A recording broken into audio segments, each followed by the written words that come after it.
Winning audio books এই প্রথমবার এমন একটি অডিও সিরিজ আপনাদের সামনে উপস্থিত করেছি আমরা, যেটা শেষ হবে আগামী পর্বে। আজকে এই শহরে তুমি অতীতের প্রথম পর্ব। এই শহরে তুমি অতীত গল্পটি সাজানো হয়েছিল এইভাবেই, যেখানে শুরু তৃতীয় পর্ব দিয়ে।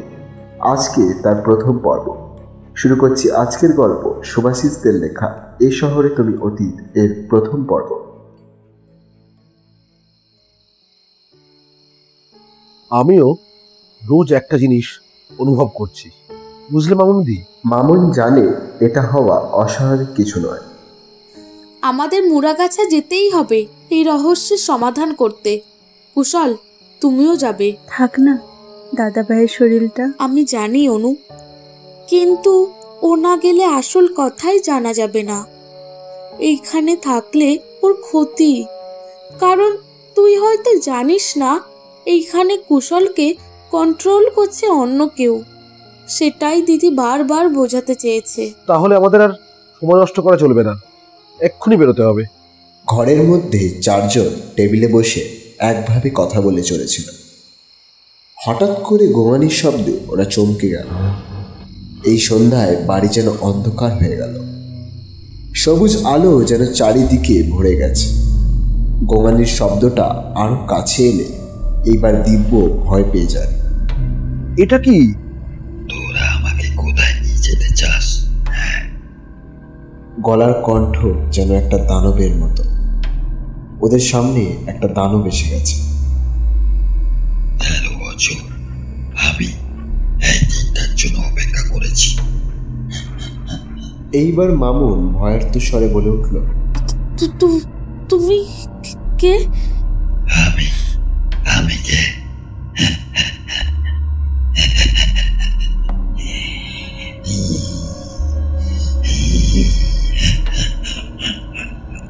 কথা শেষ করেই মামুনের গলা ধরে ছুড়ে দেয় দেওয়ালের উপর। অনু গলার থেকে তাবিজটা খুলে এগোতে থাকে দানবের কাছে। বলো, তুমি কে? দানব এইবার দিব্যর কাছে চলে যায়। আমাকে ছেড়ে দাও, আমি তোমার কি ক্ষতি করেছি? তোরা বেঁচে আছিস, এটাই আমার সব থেকে বড় অসুবিধা।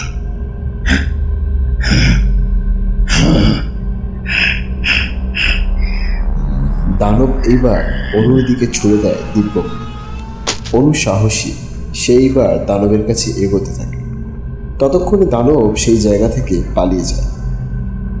ধপাস করে কুশলের দেহ মেঝেতে পড়ে যায়।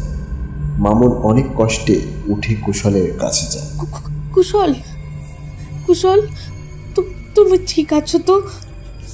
হঠাৎ কুশলের চোখ খুললে মামুন দেখে চোখ দুটো নীল হয়ে আছে।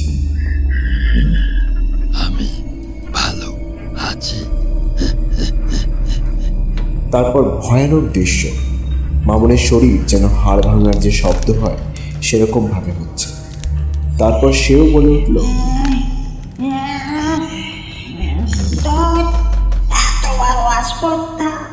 তুই আমার বোনকে মারতে চাস? দুটো শরীর থেকে এইবার দুটো অশরীরী প্রেতাত্মা বেরিয়ে আসলো। আমি তো তোরই অপেক্ষা করছি এতদিন ধরে। এদিকে এদিকে। তুই আমার অপেক্ষা করছিস? তবে আয় এদিকে, আয় এদিকে। একজন মেধিকা, অন্যজন কে সেটা এখনো মামুনরা বুঝতে পারেনি। কিছুক্ষণ দুটো প্রেতাত্মার মধ্যে ধস্তে চলল। তারপর দুজনেই লড়াই করতে করতে চলে গেল। অনেক কষ্টে মামুন আর কুশল দুজনকে ধরে উঠল। ঠিক এমন সময় দরজা খুলে কুশলের মা বলল, কি হয়েছে তোদের? কি হয়েছে? কাকিমা, তুমি কিছু জানো? তুমি কিছু লোকাচ্ছ না তো? তোমাকে বলতেই হবে। কুশলের মা এইবার বলে উঠল, আসলে আমি তোর মা নই, আমি বড় করে তুলেছি শুধু। এই ভয়েই কোন দিন আমার কোল ছেড়ে ছেলে না চলে যায়। আজ থেকে প্রায় 33 বছর আগেকার কথা। তখন গ্রামে মেয়েদের ওপর খুব নির্যাতন হতো। দস্যুদের হাতে পড়ে বেঁচে গেলেও জমিদারদের কাছে কখনোই তারা রেহাই পেত না। তাদের যৌবনকে উৎসর্গ করতে হতো। ওই নর পিশাচদের হাতে। ঠিক অমন একদিন রাত্রে নূপুর সন্তানের জন্ম দিল। নূপুর অন্য মেয়েদের মতন না, সে একটু আলাদা। নিজের পরিচয় গোপন করে রেখেছিল, তার বাড়ির লোকও জানত, কিন্তু কখনো কাউকে বলেনি। নূপুরকে দিয়ে অনেক ভালো কাজ হয়ে যেত। নূপুর অনেক মেয়েকে বাঁচিয়েছে জানিস, কিন্তু গ্রামের মোড়ল যখন জানতে পারল নূপুর ডাইনি, তখন তাকে আগুনে পুড়িয়ে মারে। সেই ভয়েই নূপুরের বাবা মা কুশলকে নিয়ে অন্য গ্রামে এক পরিচারিকার হাতে দিয়ে দেয়। সেই পরিচারিকা আমি। কথাটা বলে একটু থামলো কুশলের পালিত মা। এইবার চোখের জল মুছতে মুছতে বলল, আমি তোকে জন্ম দিতে পারিনি তো কি হয়েছে? আমি তো তোকে বড় করেছি বাবা। আমি তোর মা হতে পারি না? কুশল, আমি তোর মা হতে পারি না? আমাকে কি ছেড়ে তুই চলে যাবি? থাকবি না আমার কাছে? না মা, আমি তোমাকে ছাড়বো না, ছেড়ে যেতে পারি না মা। আমি তো তোমাকে চিনি, তুমি ছাড়া কে আছে আমার বলো তো? তাহলে কথা দে, আমাকে ছেড়ে কোথাও যাবি না। না, আমি যাব না, তোমাকে ছেড়ে কোথাও যাব না। কিন্তু আমাদের মোড়াগাছায় একবার যেতেই হবে কাকিমা, চলো কুশল। ওরা গাড়িতে উঠল। গাড়িতে সবাই চুপচাপ, ওরা জানে না কোথায় যেতে হবে বা কিছু। মামনের অনেক কিছু মনে পড়ে যাচ্ছে, একসাথে কাটানো কত সময় কুশলের সাথে। মানুষের জীবনে কত কিছু ঘটে যায়, কিভাবে কি চলে আসে। স্কুলের পরে কলেজ কাটানো, বাইকের পিছনে বসে মন্দারমণি, দীঘা, লে লাদাখ, কত জায়গায় ঘুরেছে সে। আমরা ভাবি যে ভালোবাসার মধ্যে আছেই বা কি, ওই তো 2 পয়সা রোজগার, ভালো রেস্টুরেন্টে গিয়ে খাওয়া দাওয়া, কিছু সেভিংস করা, তারপর সন্তানের জন্ম, বাবা মা হয়ে ওঠা। কিন্তু ভালোবাসা তো সেরূপ হয় না, তাই না? প্রকৃত প্রেমিক প্রেমিকা তারা চোখের দৃষ্টি হারিয়ে কখন যে দুজনে মিলিত হয়ে যায়। জড়িয়ে ধরে মামুন কুশলকে। কুশল ঘুমিয়ে পড়েছে। ঘন্টা 3 বাদে ওরা মুড়াগাছা পৌঁছে গেল। কুশলের মায়ের কাছে শোনা, তাই বাড়িটি খুঁজতে বিশেষ কোনো অসুবিধা হলো না। বাড়িটি জঙ্গলে ভর্তি হয়েছে। ওরা পাশ কাটিয়ে কাটিয়ে ভিতরে প্রবেশ করল। বাদুড় জাতীয় কিছু ডানা মেলে উড়ে গেল। মামুন বলে উঠল, অনু, তোকে যেভাবে যা বলেছি মনে আছে তো? হ্যাঁ জানি দিদি, তুই এগো। কুশল আর মামুন এগোতে লাগলো। দুজনে খানিকটা এগিয়ে পিছনে ঘুরে দেখে অনু আর দিব্য নেই। কি হলো, তুমি আমাকে এখানে নিয়ে আসলে কেন? কি মতলব কি তোমার? মনে টনে প্রেম জেগে বসেনি তো? আসলে আমি তোমাকে একটা কথা বলার জন্য ডেকেছি। কি হয়েছে, কাঁপছো কেন? হ্যাঁ, না মানে তোমার মনে আছে আমি আর কুশলদা হায়দ্রাবাদ গিয়েছিলাম একটা সেমিস্টারে? মনে কেন থাকবে না? দিব্য বলতে শুরু করে, সেদিন আমরা রুমের মধ্যে দুজন, আমরা বলতে আমি আর কুশলদা দুজনে নিজেদের বইপত্র গুছিয়ে বেরোতে যাব।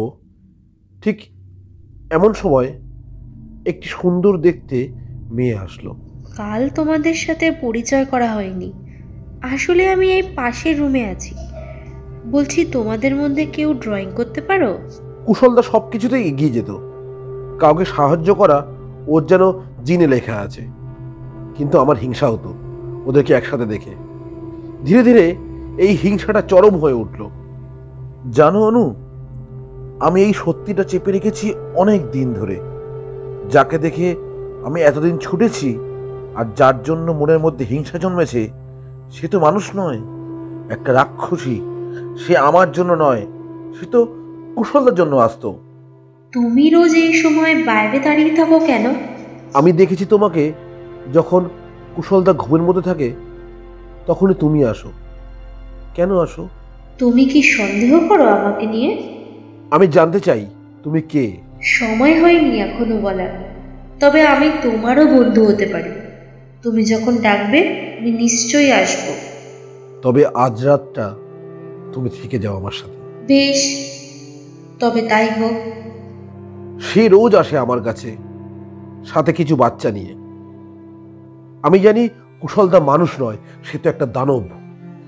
সেদিন রাত্রে কুশলদা নিজের পরিচয় গোপন করার জন্য লেজটাকে কেটে ফেলে।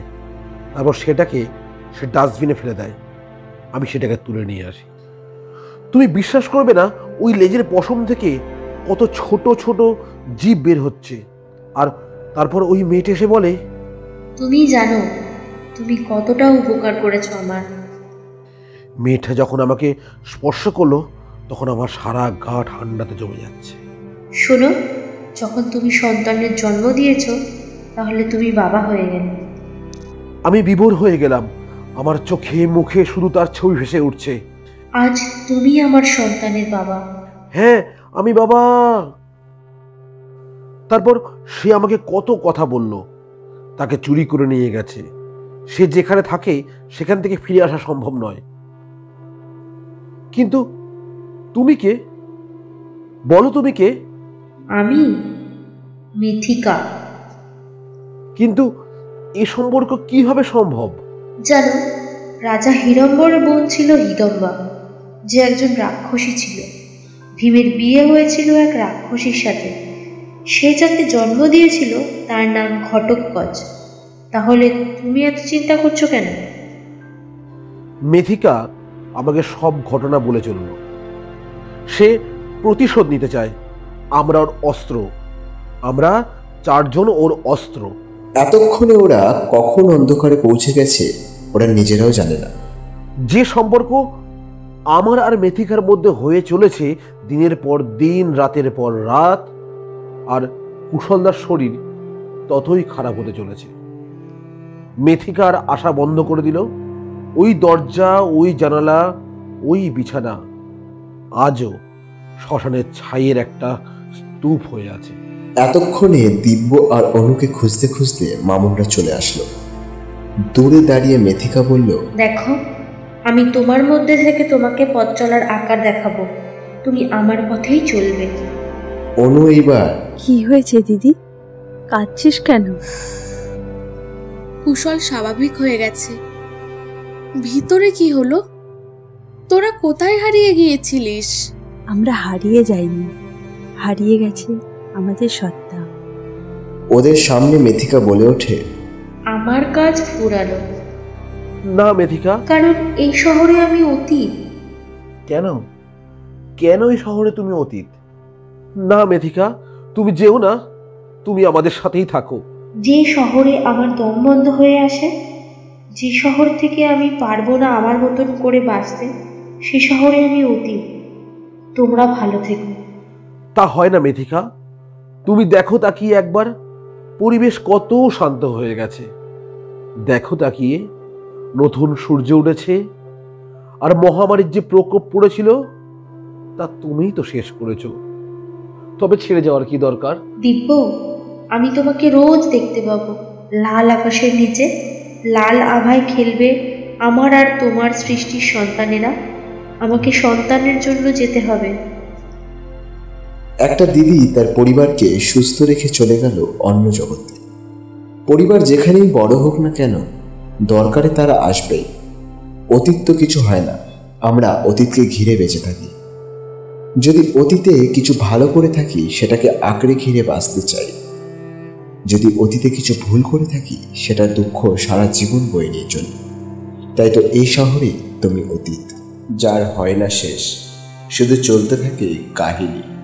আগামী শনিবার রাত 9টায় শুনবেন এই শহরে তুমি অতীতের 4র্থ পর্ব এবং অন্তিম পর্ব, যে কাহিনীর বর্ণনাতে আমি সুজয় থাকব, বলবো বাকি কথা। আজকের গল্প পাঠে আমি সুজয়, মামনের চরিত্রে মৌমিতা, মামনের দিদির মানে মেথিকার চরিত্রে পায়, কুশলের চরিত্রে মিতাদ্রু, কুশলের মার চরিত্রে দেবলীনা, অনুর চরিত্রে সবিতা, দিব্যর চরিত্রে ব্রতীন, আবহ শব্দ গ্রহণে সুভাষিস এবং টিম উইনিং অডিও বুকস। সঙ্গে থাকুন আর শুনতে থাকুন আমাদের গল্প। ধন্যবাদ। একটি বিশেষ ঘোষণা, উইনিং অডিও বুকসের গল্প এখন থেকে প্রতি শনিবার রাত 9টায়